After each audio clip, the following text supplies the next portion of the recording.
The Towson University Tiger men's lacrosse team comes home. The Tiger Lacrosse Report starts now.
For an athlete, there's nothing scarier than a torn ACL. Athletes trust us with their care and their careers because we're a recognized leader in sports medicine. Get back to your active life sooner with MedStar Sports Medicine. White Market's ice cream plant is based in Sunbury, Pennsylvania, and it's locally owned and operated. We've been making our ice cream for nearly 50 years. We create roughly 70 flavors of ice cream right now. We use local ingredients, especially our cream, which is from our milk plant. The cream is what gives our ice cream a rich and creamy texture. Now, together with our customers, we've created a product called Peanut Butter Indulgence, which will be coming out this summer. It's a peanut butter ice cream with sea salt caramel swirl and chocolate-covered pretzel. How can you go wrong with that? Personally, I love our ice cream. If you come to our house at any given time, you'll find at least 5 packets of ice cream in our freezer. Our kids grew up eating Wise quality ice cream, and now we get to treat our grandchildren to it. It's been a pleasure for me to be tasting ice cream for over 40 years for Wise Markets, and I'm loving every minute of it. Welcome, fans, to another edition of the Tiger Lacrosse Report. I'm your host, Spiro Morekas, along with the head coach of the Tigers, Shawn Nadelen. And coach the Tigers this week taking on the Dragons of Drexel. First CAA home game of the year, and now, after not performing well against Hofstra last week, I'm not going to say your backs are against the wall, but really important to get a victory here against the Dragons. Yeah, it's always important to get a victory, regardless of who you play.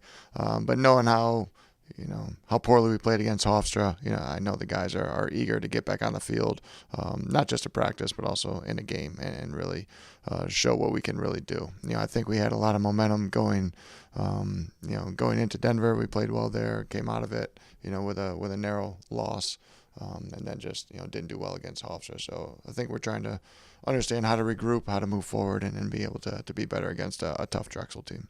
For both of the teams, both of you coming off of losses in week one, they lost a tough one to UMass. So both teams really, you've got to start looking at positioning and making sure you can get into the CAA tournament. An 0-2 start really could be disastrous for whoever that is.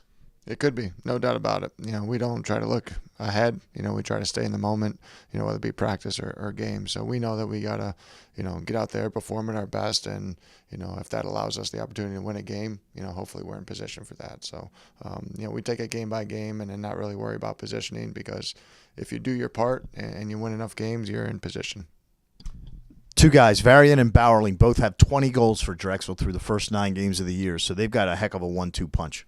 They do, and Varian was injured last year. He's kind of their ex-attackman, their point guy behind. He works very well with Reed behind the cage and off the wing, and they do a great job of attacking the cage and looking for each other. The middies do a good job looking for them, and vice versa. So they're pretty balanced with their first. They're kind of top, 6 to 8 guys. They've also scored double-digit goals in 5 of their last 6 games, so it's not just a two-man show. No, definitely not. Those guys, you got, as you mentioned, Varian and Bowering doing some good things. They got Marshall King, who they moved from midfield to attack, who's, 6'4", got a really good shot, really rangy kid. And they have, a pretty experienced midfield unit as well. So they're balanced.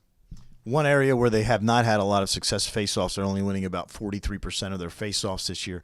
That looks like an area that maybe you guys can exploit, because besides 1 or 2 games, you guys have been very good at the faceoff circle. Yeah, and we need to improve on our consistency there. And the faceoff guys know that, and we need to be better. And the more possessions we can get, hopefully the better we can produce.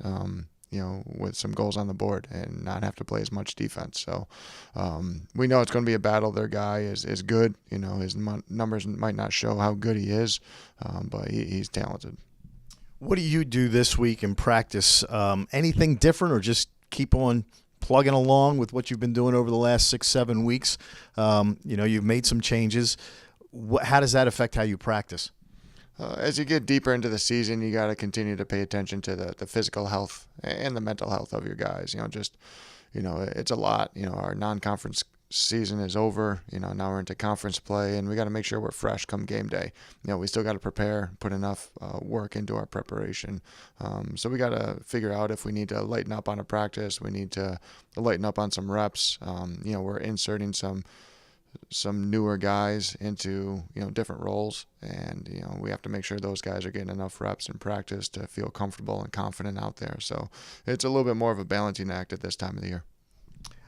As bad as the Hofstra game may seem, you guys really played well defensively for most of the ball game. It kind of got out of hand late, but you had to be fairly pleased with the way you played defensively. Yes and no. I thought we did some decent things. We had some very simple breakdowns too. Very, very uncharacteristic of us, with either on-ball play and approaches, or lack of reading when to slide or when to rotate. And we were just kind of a half a step behind, in that regard, with the defensive side of the ball. That allowed them to get some nice opportunities and get some shots on cage. All right, so the Tigers will take on the Dragons this Saturday at noon at Johnny Unitas Stadium. Come on out. By the way, special helmets this week, correct? Absolutely. Tell us about that. Yeah. This game, we're really showing our support for pediatric cancer, and specifically the Cool Kids campaign, which is located here in Towson. Coach Kachi did a remarkable job designing the helmets that really showcase and support both the pediatric cancer effort as well as the Cool Kids campaign. As of filming right now, I think there are only 7 out of 59 helmets left for sale. There's one up for bid through an auction that's going to be signed by the team, and that's pumping in some good support. All the proceeds go to Cool Kids campaign, and we really want to showcase our support for them and for all those young kids and the families out there that are battling cancer. And 7 helmets left. Go get them right now to TowsonTigers.com. If you can't make it out to the game on Saturday, Hunter Lochte and I will have it for you right here on TowsonTigers.com starting at 11:45. So for head coach Shawn Nadelen, I'm Spiro Morekas. Thanks for tuning in to another edition of the Tiger Lacrosse Report. And as always, go Tigers.